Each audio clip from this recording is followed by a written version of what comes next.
کتیشوں میں ایک شدید قسم کا سیلاب آیا جس میں میرے والدہ اور بہن جاں بحق ہوئے۔ السلام علیکم۔ سیاچن ٹائمز کے پروگرام جی بی ٹوڈے میں ہوں قاسم نسیم۔ ناظرین، اس وقت نہ صرف ملک کے بیشتر حصے بلکہ گلگت بلتستان سیلاب کی صورتحال سے دوچار ہے اور مختلف علاقوں میں سیلاب نے تباہی مچائی ہے۔ گلگت بلتستان کی اگر ہم بات کریں تو گلگت بلتستان کے مختلف اضلاع میں بھی سیلاب نے لوگوں کے گھروں کو متاثر کیا، کھڑی فصلیں تباہ ہوئیں، لوگوں کے املاک کو نقصان پہنچا اور سب سے بڑھ کر بہت سارے علاقوں میں کئی قیمتی جانیں بھی اس سیلاب کے نظر ہوئی ہیں۔ بلتستان میں یوں تو شیگر، گانچھے، سکردو اور کھرموں میں سیلاب آئے، لیکن جو کتیشوں میں ایک سیلاب آیا تھا 17 اگست کو، اس سے جہاں 300 کنال جو ہے زمین سیلاب کے نظر ہو گئی اور بڑے پیمانے پر درختان ضائع ہو گئے، لیکن ایک غریب گھرانے کے دو جو ہے جانیں، قیمتی جانیں اس سیلاب میں ضائع ہوئیں۔ اس میں ایک خاتون خانہ تھی اور ان کی بچی تھی، یہ دو جو ہے اس سیلاب کی نظر ہو گئی اور ان کا ایک چھوٹا بچہ بھی اس میں زخمی ہو گیا۔ اس گھر کا جو اس وقت کفیل ہے وہ ہے غلام عباس، ان کی عمر 23 سال ہے اور بدقسمتی سے یہ افراد باہم معذوران میں ان کو شمار ہوتا ہے۔ اس وجہ سے یہ عام جو کھیتی باڑی ہے، کاشتکاری ہے، ان میں یہ کام نہیں آ سکتا۔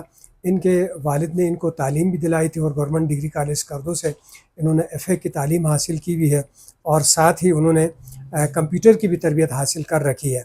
تو اس وقت کیونکہ یہ گھر کا واحد کفیل ہے اور ان کا چھوٹا بھائی وہ بھی زخمی ہے اور والد کیونکہ ضعیف ہے، تو گھر کی ساری ذمہ داریاں ان کے اوپر عائد ہے۔ حال ہی میں وزیر اعلیٰ گلگت بلتستان نے جب بلتستان کا دورہ کیا، ان کے سامنے بھی عمائدین نے یہ مطالبہ رکھا تھا اور بالخصوص چیف سیکریٹری ابرار احمد مرزا صاحب نے جب کھرمنگ کا دورہ کیا، عباس ان سے ملا بھی تھا اور تمام عمائدین نے متفقہ طور پہ جو مطالبہ کیا عوامی سطح پر وہ یہی تھا کہ ان کو معذوروں کی کوٹوں میں جو ہے روزگار فراہم کیا جائے تاکہ ان کے گھر کے جو معاشی مسائل ہیں وہ حل ہو سکیں۔ اگرچہ مختلف حلقوں کے پاس یہ گئے ہیں، مختلف لوگوں کے وساطت سے بھی یہ مطالبہ ارباب اختیار تک پہنچایا ہے۔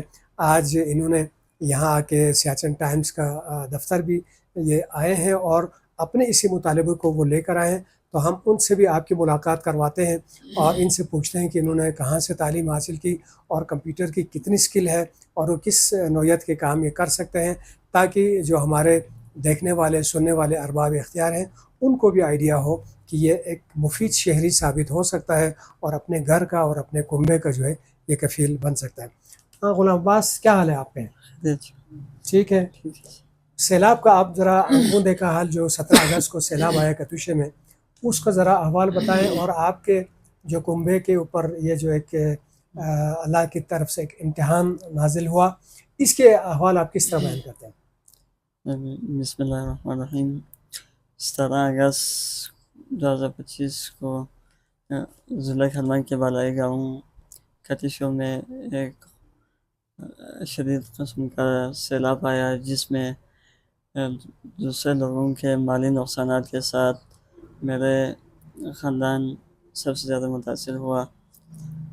اس حادثے میں میرے والدہ اور بہن جاں بحق ہوئے، جی، چھوٹا بھائی زخمی ہوا، باپ ضعیف العمری کی وجہ سے بے بس ہے۔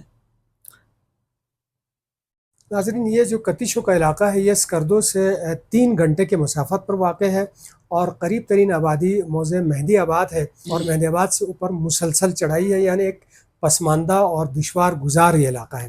تو عباس، آپ نے تعلیم یہاں سے حاصل کی ہے کالج سے، کتنی تعلیم آپ نے حاصل کی؟ جی، میں نے ایف اے پاس کیا ہے government wise degree college Skardu سے۔ ایف اے پاس کیا ہے، تو اس کے بعد کوئی آپ نے کوئی کمپیوٹر کی اسکل وغیرہ بھی حاصل کی ہے؟ میں نے کے ڈی ایف یا خراقرام ڈسیبلٹی فورم سے M S Word, M S Excel وغیرہ کورس کیا۔ اچھا، اس وقت اس کا مطلب ہے آپ دفتری امور جو ہے وہ کمپیوٹر کے اوپر دفتری جو کام ہے وہ بہتر انداز میں نپٹا سکتے ہیں۔ بیسک کمپیوٹر کا کام کر سکتے ہیں۔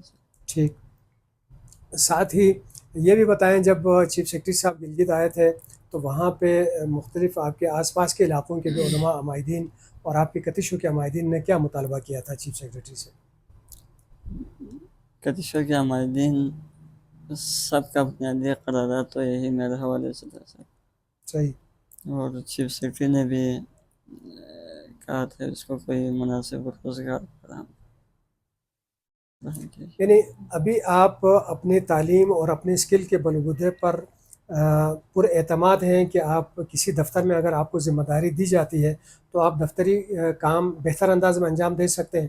جی سر.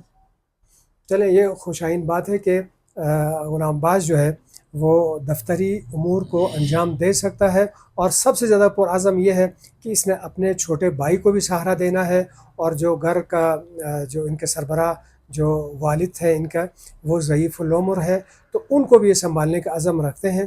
لہٰذا ہمارے بھی مطالبہ یہی ہوگا ارباب اختیار سے کہ ان کو ایک باعزت روزگار کی سہولت فراہم کی جائے، تاکہ یہ بھی کسی کے دستہ نگر نہ ہو، بلکہ نہ صرف یہ اپنے لیے کما سکیں بلکہ اپنے چھوٹے بھائی کے علاج کا بھی یہ وسیلہ بن سکیں، اور اپنے چھوٹے بھائی کی بہتر تعلیم و تربیت بھی یہ کر سکیں، اور ساتھ ہی اپنے بوڑھے والد کا بھی یہ سہارا بن کر ان کے علاج و معالجے اور ان کی بہتر زندگی کے لیے بھی یہ سہارا بن سکے.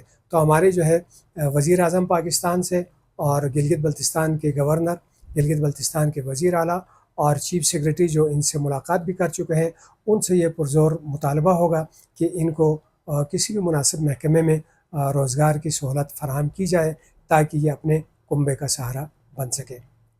آئندہ ہفتے پھر کسی موضوع کے ساتھ حاضر ہوں گے، تب تک کے لیے اجازت دیجیے گا. اللہ نگہبان.